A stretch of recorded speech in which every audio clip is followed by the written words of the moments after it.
Round one, fight.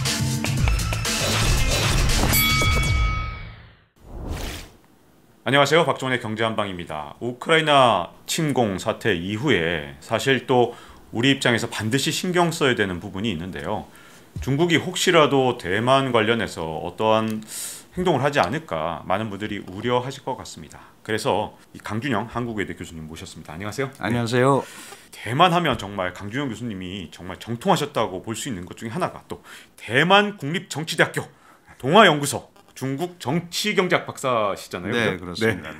그래서 사실은 갑자기 속보가 뜨면서 저도 깜짝 놀란 게 이 3월 1일자죠. 오늘 녹화하고 있는 바로 오늘 기준으로 바이든 미국 대통령이 대만에 마이크 멀린 전 미 합참 의장이 이끄는 국방안보대표단을 급파를 했더라고요. 네. 그러다 보니까 정말 대만 위협이 우크라이나 침공 이후에 결국은 훨씬 더 높아진 건지 아니면 그냥 단순히 아직도 그냥 예방 차원인지 높아졌다고 보기는 좀 어려운데요. 네. 일단 그 기본적으로 미국은 이 일로 인해서 중국이 혹시 오판을 할 수도 있다. 그러니까 전면 침공은 아니더라도 대만에 대한 강경한 어떤 군사 행동을 실험이든 이렇게 한다면은 그 자체가 미국의 시각을 또 분산시킬 수 있잖아요. 지금 러시아에다 신경을 써야 되는데 그런 거를 좀 예방하는 차원에서 하는 건데 이 마크멀리는 잘 아시다시피 조지 부시 행정부 그다음에 오바마 행정부의 합참의장 출신입니다. 한 번은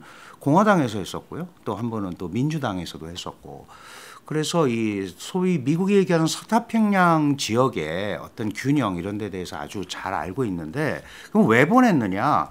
결국은 중국에 대한 경고를 하는 거죠. 기습 군사 행동이나 이런 거 하지 말라. 그러나 그 이면에 또 한 가지 문제가 있습니다. 무슨 문제냐면 대만의 일부 세력이 이 틈을 타서 우리도 대만 독립 선언하자라고 하는 사람들도 있어요. 그러면 중국의 이 대만 침공이라든지 대만에 대한 강경책이 나올 수 있는 그런 것들을 미연에 방지하는 게 지금 미국의 목표거든요. 네. 그러니까 미국은 양안 관계에 대해서 일관된 태도를 가지고 있습니다. 뭐냐 하면 뭐 하나의 중국 문제를 둘러싸고 하나의 중국을 인정했네 안 했네 막 이러고 있지만 미국의 방침은 기본적으로 어느 일방이 일방적으로 지금 현 상황을 변경시키는 데 대해서 반대하는 겁니다. 네.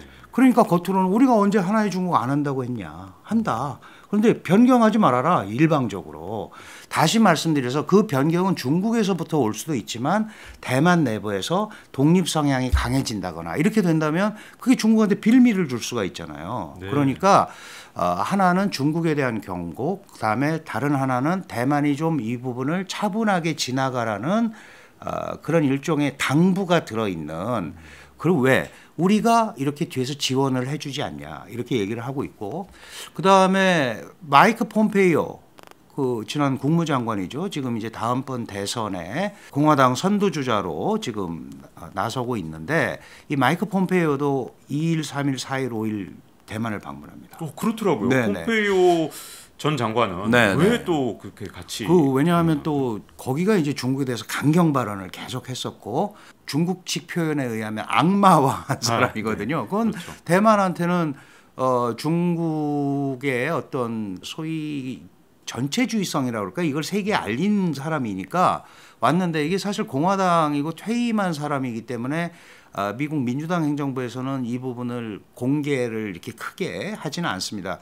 다만 적어도 대만 정부 입장에서 보면 지금 현재 민주당 정부도 이렇게 대표단을 파견하고 전임 공화당에서도 이렇게 오니 이 미국의 지원이 든든하다라는 거를 또 대외적으로 과시할 수 있는 그런 일종의 뭐라 그럴까요? 방어막 같은 형태 네. 이런 거는 충분히 할 수 있는 거죠. 네. 지금 질문은 이제 먼저 미국과 대만 사이를 좀 여쭤봤기 때문에 그 다음 이제 중국 쪽으로 이제 넘어가서 중국의 관영 이 환구15 이 중국의 언론은 우리나라 언론하고 좀 다르지 않습니까? 그렇습니다. 여기서 말했다는 건 이제 어쨌든 뭔가 좀 다른 의미를 갖고 있는 것 같은데 이런 말을 했더라고요. 대만 해협에서 전쟁이 나면 미국이 대만을 도우러 올 것이다. 이런 이 대만의 민진당의 헛된 믿음에 조롱과 비아냥이 쏟아지고 있다라는 기사가 있는데 이걸 이제 우리나라 언론들이 좀 해석을 한 거 보니까 이 우크라이나에 대해서 미국이 개입을 못한 것을 비꼰 것이다 이런 평가를 한 걸 좀 봤거든요. 그렇습니다. 그 네. 말로는 그 러시아가 만약 우크라이나를 침공하면 엄청난 후폭풍이 있을 것처럼 얘기를 했지만 사실 그 후폭풍의 본질은 파병 같은 거잖아요. 군사적 충돌, 그러니까 미국과 러시아 또는 나토와의 군사적 충돌인데 그 부분에 대해서는 미국과 나토가 분명히 선을 긋죠. 왜냐하면 우크라이나가 나토 회원국도 아니고 미국과 우크라이나 간에 무슨 동맹 관계가 있는 것도 아니기 때문에 직접적으로 행동하기는 매우 어렵다는 거죠. 그렇다면 지금 대만이 미국을 믿고 있는데 미국은 언제든지 손을 뺄 수 있기 때문에 혹시 미국이 도와줄 거라고 생각한다면 그건 큰 오산이다. 네. 아프가니스탄에서 빠지는 거 보지 않았느냐.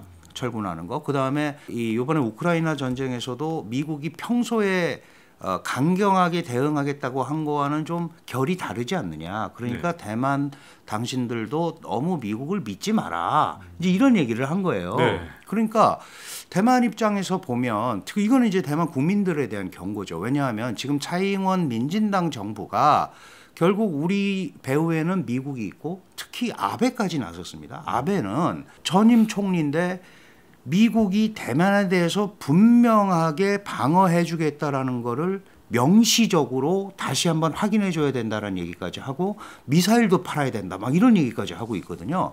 이 얘기는 뭐냐 하면 혹시 대만 해협에서 유사 문제가 발생을 하면 결국은 주일 미군이 동원될 수밖에 없고 그렇다면 주일 미군 기지가 공격 대상이 될 수밖에 없는 이런 그 전반적인 흐름 이제 최악의 경우를 가상하긴 한 거지만 그래서 이제 대만에 대해서 이런 지원책을 더 강하게 얘기를 하고 있는 거거든요. 이런 분위기에서 중국 내부에서 특히 황구시보 같은 경우는 뭐 이 인민일보 자매지니까 인민일보는 공산당 기관지입니다. 그러니까 기관지의 자매지니까 상업신문이라고는 하지만 인민일보가 직접적으로 하지 못하는 말들을 대신해 주고 있잖아요. 지금까지. 그렇죠. 그런 면에서 너무 미국을 믿지 말아라. 이거 대만 내부에서도 그런 시각이 있습니다. 무슨 얘기냐 하면 만약에 중국이 대만을 침공을 하면 적어도 우리가 3일 이상은 버텨야 된다. 그래야 미국이 온다. 그런데 많은 사람들이 3일 버티는데도 안 오면 어떻게 할 거냐. 네. 그럼 자구책을 찾아야 되는 거 아니냐. 근데 놀랍게도 요번에 바이든 행정부 들어서서 작년 8월에 무기를 한번 팔고 요번에 미사일을 또 1억 불어치 파는 거를 지난 8일에 미국 정부 사인을 했습니다. 그러니까 대만 정부 입장에서는 미국이 가만히 있는 게 아니고 우리를 계속 지원하고 있으니까 너무 걱정하지 마라라는 이런 부분으로 대만 국민들을 지금 안심시키고 있는 거죠. 그래서 아마 저도 미군이 이런 활동을 한 것 같은데 지난달 26일에 대만 해협에서 이 미사일 구축함 이 랠프 존슨함 이걸 급파해서 중국과 대만 사이를 이렇게 항해를 했더라고요. 맞습니다. 예. 요거 중국이 또 엄청 싫어하지 않습니까? 그러다 예. 보니까 중국에서 보니까 대응해서 또 남중국해에서 군사 훈련을 했던데 이게 대만에 도움이 되는 겁니까? 아니면 오히려 자꾸 분쟁을 일으켜서 오히려 대만에 불리한 건가요? 사실은 대만 입장에서 보면 가만히 미국이 있으면 불안하죠. 그렇죠. 예, 근데 이제 대만 해협은 미국은 공해라고 얘기를 하고 있는 거 아니겠습니까? 그럼 공해니까 당연히 지나갈 수 있는 거죠. 이게 사실 2월 26일이었습니다. 그 이제 구축함이 통과한 게. 그리고 사실 1월에도요. 그 미 함정이 또 항행의 자유라는 그런 명칭으로 통과를 합니다. 그럴 때마다 중국은 이제 그 소위 대만의 방공식별구역에 전투기를 진입시켜서 계속 긴장을 고조시키거든요. 이게 작년 10월부터 일종의 패턴이 됐습니다. 그래서 이거에 대해서 이 자체가 뭐 굉장히 대만에 유리하다 불리하다 이건 아니고 미국은 계속해서 대만 방어 의지를 얘기를 하고 있고 그리고 거기에 대해서 준비가 되었음을 중국에 알려주고 중국도 그 점을 묵과하지 않겠다는 의지로 계속해서 뭐 군사훈련이라든지 이 아디즈 그러니까 방공식별구역의 자국의 전투기들을 계속 진입시키는 이게 반복이 되고 있는 거기 때문에 이 자체가 그 전보다 더 훨씬 뭐 이 상황이 나빠졌다거나 갑자기 이걸로 인해서 무력 충돌, 군사 행동의 가능성이 커졌다거나 이런 상황은 아니다. 다만 양측이 지금 물밑에서 굉장히 겉으로는 조용하지만 안에서는 상당한 갈등 내지는 이런 걸 안고 지금 그 대적을 하고 있는 그런 상태다 이렇게 봐야 될 것 같아요. 자, 지금까지 이제 강준영 교수님께 여쭤본 거는 어쨌든 중국과 대만 사이가 우리 입장에서는 너무 궁금하기 때문에 네. 앞으로 어떻게 될지 좀 여쭤봤다면 요번에 조금 더 시각을 넓혀서 글로벌하게 우크라이나 이 침공과 관련해서 러시아가 우크라이나 침공을 한 다음에 혹시라도 이게 중국과 러시아의 어떤 패권 구도에서 이 도전, 미국에 대한 도전하고 요 시각으로 좀 넓혀보고 네, 싶은데요. 네, 네. 지난달 25일에 유엔 안보리에서 진행된 이 러시아 침공 규탄 결의안에 빠진 나라들이 있더라고요. 네, 맞습니다. 네. 중국, 인도, 네. UAE. 예. 그러니까 뭐 중국은 빠질 거를 예상했는데 인도도 빠져서 약간 놀랬고 중국이 빠지니까 야 이건 또 혹시 러시아하고 중국하고 밀월 관계가 되면서 뭔가 이게 문제가 되지 않을까 또 대만에 더 위협이 되지 않을까 네. 하는 걱정들이 다 생겼단 말이죠. 이걸 어떻게 했을까요? 그렇습니다. 지금 기본적으로 그 전 세계적으로 특히 바이든 행정부가 들어서고 나서 민주 가치 이런 거를 내놓으면서 이제 소위 민주동맹이라는 개념을 넓게 펼뜨리고 있는데 여기에서 이제 소외된 대표적인 나라가 중국과 러시아입니다. 이거는 뭐 바이든 이전인 트럼프 행정부 시절부터 같이 할 수 없는 나라라는 이런 얘기들을 계속 했었는데 사실 이번에 그 우크라이나 전쟁 침공도 마찬가지죠. 그게 사실 많은 분들이 뭐 우크라이나에 대한 러시아의 지배권 뭐 이런 것만 강조하는데 사실 저는 푸틴은 좀 다른 생각을 하고 있다고 봅니다. 여러 가지 이런 어려운 가운데 이렇게 한 게 지금의 구도를 보면 전부 미중 관계예요. 미국과 중국 양자 관계로 뭐 전 세계가 G2 어쩌고 이러면 나간단 말이죠. 그러면 러시아의 부활, 소련의 영광의 부활 이런 걸 강조한 푸틴은 왜 이 지구가 글로벌이 미국과 중국 둘이서 왔다 갔다 하냐. 네. 우리도 깨야겠다. 그래서 사실은 미국, 중국, 러시아 산발 체제를 만들겠다라는 이런 생각도 가지고 있는 거다. 그러니까 중국과 러시아가 동상이몽인 거죠. 네. 분명히 그 부분이 있습니다.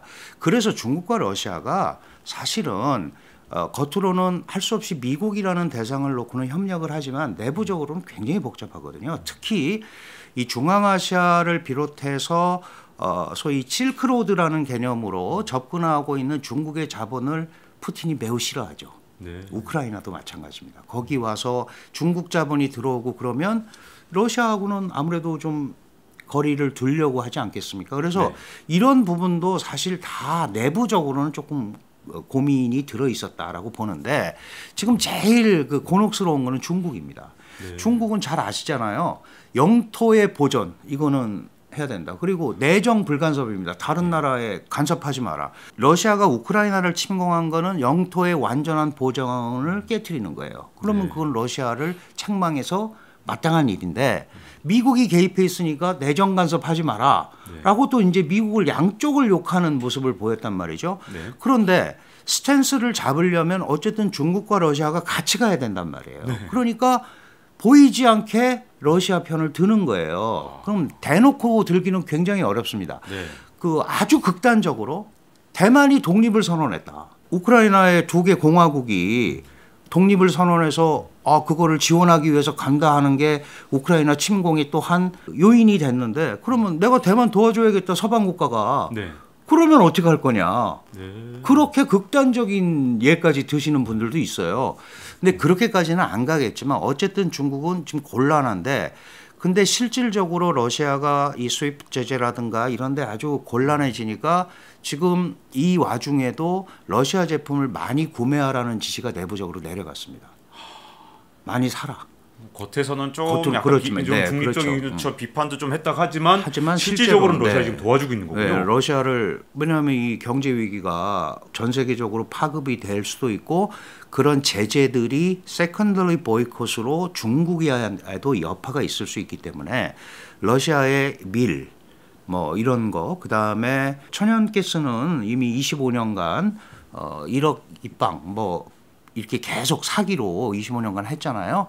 그러니까 그런 거를 하면서 러시아에게 실질적인 지원을 조금 열어주는 그런 모습을 보이고 있습니다. 그런데 서방에서는 이걸 다 알고 있잖아요. 그럼 중국이 겉으로 안 한다 그러고 도와주는 거 아니냐.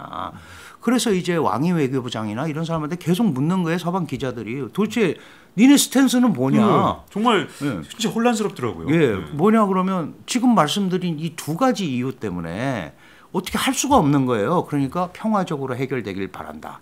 제재 가지고는 해결이 안 된다라는 거를 지금 앵무새처럼 계속 반복을 하고 있는.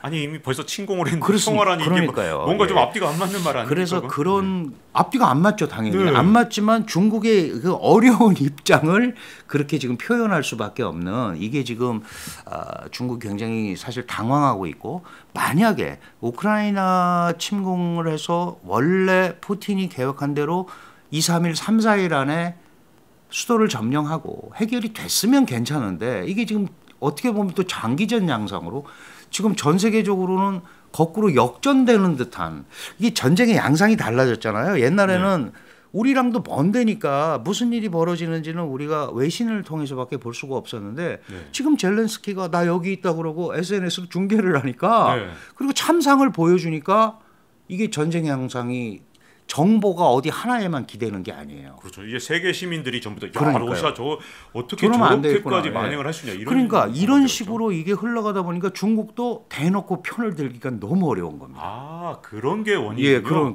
거가 있죠. 그러니까 미디어가 참 좋은 예, 역할을 모르면은 많이 괜찮은데, 그러니까 이 미디어 시장이 확대된 게 결국은 즉시 중계가 아주 자연스럽게 일어나고 있는 거죠. 그러니까 아무리 정부가 자기의 입장을 강변해서 이렇다 저렇다 해도 현실적으로 보여지는 게 그렇지 않기 때문에 전 세계인을 설득하지 못하는 겁니다. 독재자들이 정말 유민을 싫어하겠네요. 네, 네. 지금 그런 상황인 것 같아요. 자 그러면 이제 앞으로 패권 구도가 좀 궁금해지는 게, 지금까지는 사실은 미국 혼자 독주하던 체제였지 않습니까? 근데 뭐 중국하고 뭐 패권 전쟁이 일어나네 이렇게 되다가 러시아까지 끼어들고, 인도가 뭐 쿼드 한다 그래서 저는 그래도 정말 여기는 왜 미국 편이겠지 했는데, 이런 식으로 되면 앞으로 세계의 어떤 이 패권 구도가 다극화될지 양극화로 가는 거예요. 양극 체제, 다극 체제, 어떤 식으로 좀 큰 그림을. 네, 저는 예를 들어서 이번에 러시아가 자신들의 군사력과 강력한 국력을 제대로 발휘했으면 정말 얘기하는 신냉전 뭐 이런 구도가 중국과 러시아가 합쳐져서 미국을 위시한 세력과 대항하는 이런 구도가 올 수도 있겠다라고 생각을 했어요. 사실 지금 중국과 미국 간에 뭐 신냉전이라고 얘기를 하지만 아직 신냉전을 1대1로 이렇게 하기에 중국의 역량은 거기까지는 가지 않습니다.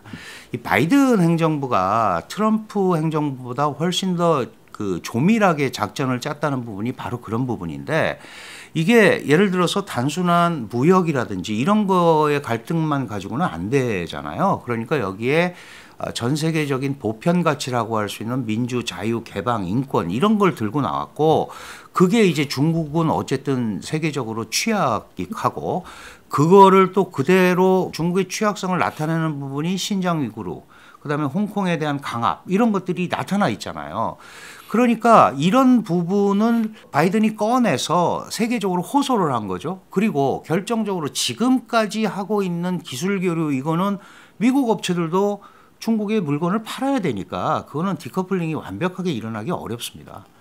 다만 지금부터 새로 나오는 신기술, 그러니까 예를 들어서 반도체도 뭐 10나노 이하, 8나노, 7나노, 이런 5나노 이런 최고급 기술은 중국을 배제하겠다는 거거든요. 네. 그런 그런 의미에서 TSMC나 이런 데가 강력한 그걸 가지고 있단 말이죠. 그러니까 결국은 반도체 패권 내지는 이런 AI 최고급 패권이 어디로 가느냐에 따라서 큰 글로벌의 흐름이 결정이 될 거다.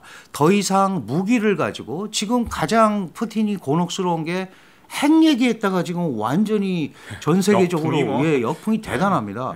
지금이 어떤 시대인데 그런 얘기를 하느냐. 어떻게 그러니까 결국은 그런 만큼 파급 효과를 갖고 있는 게 기술이 될 상황이 있고, 그런 의미에서 앞으로의 그림은 이게 이제 미국이 이렇게 주도적으로 가는데 지금 미국 상황도 안 좋잖아요. 인플레라든지 여러 가지로 너무 복잡한데, 큰 그림이 지금 당장 중국과 러시아가 합쳐진다고 해서 미국에 대항하기는 쉽지가 않다. 네. 다만 그 안에서 기술이라든지 시장이라든지 이런 부분을 가지고는 어느 정도 기능을 하겠지만, 그게 신냉전으로 일컬어질 만큼 첨예한 대립으로 가기는 좀 어려운 상황은 아닌가, 이런 생각은 좀 듭니다. 자, 이번 편을 마무리하는 마지막 질문은요. 아마 사실은 우크라이나 침공이 있기 전까지만 해도 아마 모든 분들이 설마 뭐 중국이 대만을 침공하겠어? 네, 그래서 조심스럽게 네. 좀 여쭤본다면 대만도 우리가 걱정을 해야 됩니까? 아니면 대만은 그래도 우크라이나하고 다르기 때문에 실제적인 침공까지 이루어지기는 불가능하다 이렇게 보시나요? 지금 상황에서 중국이 대만을 침공을 해서 플러스 되는 요인이 마이너스보다 많아야 되잖아요. 네, 그럼 침공을. 네, 그럼 침공을 하지 않겠습니까? 네. 그런데 지금 상황을 놓고 보면 마이너스적 요소가 훨씬 많다. 그렇다면 지금 20차 당대회도 11월에 해야 되고 항주 아시안 게임도 해야 되고 세계 이목이 지금 안정적으로 이걸 끌고 가야 되는 상황에서 그리고 지금 전 세계가 대러시아 제재에 군사력으로 하지는 않습니다만은 경제적으로 러시아를 완전히 붕괴시키겠다라는 생각까지 지금 나오고 있는데 과연 중국이 그걸 감수하면서 이 대목에 대만을 침공할 거냐? 저는 그럴 가능성은 크지 않다. 다만 하이브리드전이라고 그러죠. 다양한 방식을 통해서 대만의 자신감을 떨어뜨리는.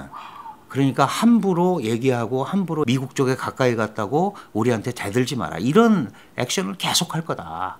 그러니까 그런 정도에서 가는 거지. 더 엄밀하게 좀 이제 제가 이런 표현을 그래도 어쨌든 국가 통치 행위를 하고 있는 지역이기 때문에 하기는 그런데 이게 대만은 미국과 중국에 있어서 폐감처럼 쓰이는 거죠. 바둑을 둘 때. 이 진짜 강대국들이 그냥 그러니까요. 예, 그러니까 이거를 대만도 잘 알고 있습니다. 그럼 안타깝습니다. 이거는 차이잉원도 얘기했어요. 우리는 바둑판의 패가 아니다. 그래서 우리도 계속해서 무기를 사고 우리 스스로 자위 능력을 갖춰야겠다. 그런데 아시다시피 중국과 대만의 이 상황을 보시면 아시지만 이게 장기전으로 가서 대만이 이길 가능성은 없잖아요. 그렇죠. 그러니까 그런 일이 발생하지 않도록 막는 것이 가장 좋은 거고 만약에 대만이 없어진다면 대만이 미국과의 협력이 없어진다면 지도를 잘 상상해 보세요. 해안선이 뻥 뚫립니다. 대만이 없으면 중국 해안선 1,몇백 킬로가 쭉 오죠. 그다음에 필리핀까지 무주공산이에요. 그럼 중국의 해역이 되는 거기 때문에 이 부분에 대한 거를 미국이 버릴 수가 없다. 그래서 네. 포기하기 어렵습니다. 그러니까 미국의 그런 말이 있죠. 대만은 영원히 가라앉지 않는 미국의 항공모함이다. 이런 표현을 듣습니다. 어떻게 보면 대만의 안보에 아주 중요한 그렇습니다. 말이군요. 그래서 기본적으로 대만도 그런 믿음이 있는 거죠. 미국이 우크라이나하고 상황이 다르기 때문에 대만을 버리지 않을 거다. 마치 북한이 어쩌고 해도 중국이 우리를 안 버릴 거다라고 생각하는 거와 약간 일맥상통하는 부분이 분명히 있다. 이렇게 봐야 될 것 같습니다. 자, 이렇게 강준영 교수님하고 말씀을 듣다 보니까 이 대만하고의 문제뿐만 아니라 앞으로 세계 패권 구도가 어떻게 될지 글로벌한 시각에서 좀 살펴본 것 같고요. 아마도 많은 분들이 저뿐만 아니라 궁금해하시는 분들이 도대체 대만 갖고 중국은 왜 저러나 그럼 근본적인 문제에 대해서 좀 관심 있는 분들이 많을 것 같아요. 그래서 2부에서 조금 더 대만에 대해서 좀 더 심층적으로 들어가는 편을 준비했으니까요. 잊지 말고 구독과 좋아요 그리고 알림 설정 해주시면 2부에서 찾아뵙도록 하겠습니다. 감사합니다. Round 1, fight.